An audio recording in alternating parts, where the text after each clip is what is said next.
Pronoia is a conversation, not a dictation. Pronoia is an inquiry, not a dogma. We at the Beauty and Truth Lab are explorers in search of the ever-evolving truth. We're not authorities proclaiming doctrine from on high. We refuse to be salespeople intent on getting you to be like us or to buy our ideas. In fact, let's look at the downsides of the perspectives that we celebrate. The first thing you should consider before leaping into a relationship with Pronoia is that it is utterly at odds with conventional wisdom. The 19th century poet John Keats said that if something is not beautiful, it is probably not true. But the vast majority of modern storytellers, the journalists and filmmakers and novelists and talk show hosts and poets, they assert the opposite. They say that if something is not ugly, it is probably not true. In a world that equates pessimism with acumen, in a world that regards stories about things falling apart as having the highest entertainment value, Pronoia is deviant. It is a taboo so taboo that it's not even recognized as a taboo. The average American child sees 20,000 murders on TV before reaching age 18, and this is considered normal. Every community has video rental stores filled with hundreds of multi-million-dollar films that depict people doing terrible things to each other. If you read newspapers, you have every right to believe that bad, nasty things compose 90% of the human experience.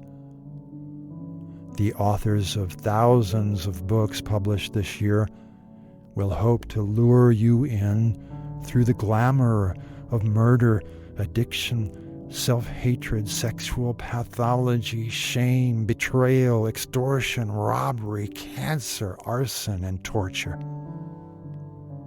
But you will be hard-pressed to find more than a few novels, and films, and news stories, and TV shows that dare to depict life as a gift whose purpose is to enrich the human soul. If you cultivate an affinity for Pronoia, people you respect may wonder if you have lost your way. You might appear to them as naive, eccentric, unrealistic, misguided, or even stupid. Your reputation could suffer, and your social status could decline. But that may be relatively easy to deal with compared to your struggle to create a new relationship with yourself. For starters, you will have to acknowledge that what you previously considered a strong-willed faculty, the ability to discern the weakness in everything, might actually be a mark of cowardice and laziness. Far from being evidence of your power and uniqueness, your drive to produce hard-edged opinions stoked by hostility is likely a sign that you have been brainwashed by the pedestrian influences of pop nihilism. Before the onset of Pronoia, you may feel fine about the fact that you generate much of your dynamic energy through anger, agitation, discomfort, and judgmental scorn. But once the Pronoia kicks in, you'll naturally want more positive feelings to be your high-octane fuel. That might require extensive retraining, and the work could be arduous, delicate, and time-consuming. Are you truly ready to shed the values and self-images that keep you locked into alignment with the dying civilization? Will you have the stamina and inspiration necessary to dream up bigger and better and more original sins and wilder and wetter, more interesting problems? Do you realize how demanding it will be to turn yourself into a wildly disciplined, radically curious, fiercely tender, ingeniously loving, aggressively sensitive, lustfully compassionate master of rowdy bliss. Try saying this aloud. I die daily. That is one of our favorite formulas for success. Is it right for you? I die daily. Say it again, using a different tone of voice this time. I die daily. Chant it in a fake foreign accent. I die daily. Sing it to the tune of the nursery rhyme Frere Jacques. Play with it in the voice of the cartoon character you loved best as a child. Repeat it 10 times in a row, or try other vocal experiments. I die daily. I die daily. And once you've done that, muse on these questions, please. What do you need to kill off in yourself in order to tune in to the beauty that is hidden from you? What worn-out shticks are blinding you to the blessings that life is conspiring to give you? Which of your theories may have been useful and even brilliant in the past, but are now keeping you from becoming aware of the ever-fresh creation that is unfolding right in front of you? I die daily means that it's not enough to terminate your stale mental habits just once. The price of admission into Pronoia is a commitment to continual dying. You will have to ask yourself rude questions and kick your own ass again and again and again.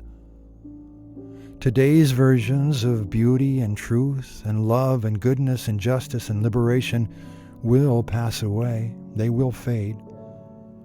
To keep abreast of the latest developments, to cultivate tomorrow's versions of Pronoia, you will have to immerse yourself regularly in the waters of chaos. Your relationship with Pronoia will have to be a never-ending improvisation. The dream of a steady-state utopia is anathema to Beauty and Truth Lab researchers. We are allergic to any paradise that resembles a spotless shopping mall within the walls of a gated community in heaven. Pronoia is fueled by a drive to cultivate happiness and a determination to practice an aggressive form of gratitude that systematically identifies the things that are working well. But Pronoia is not a soothing diversion meant for timid Pollyannas who are strung out on optimistic delusions. Pronoia is not a feel-good New Age fantasy used to deny the harsh facts about existence. Those of us who perceive the world pronoically refuse to be polite shills for sentimental hopefulness.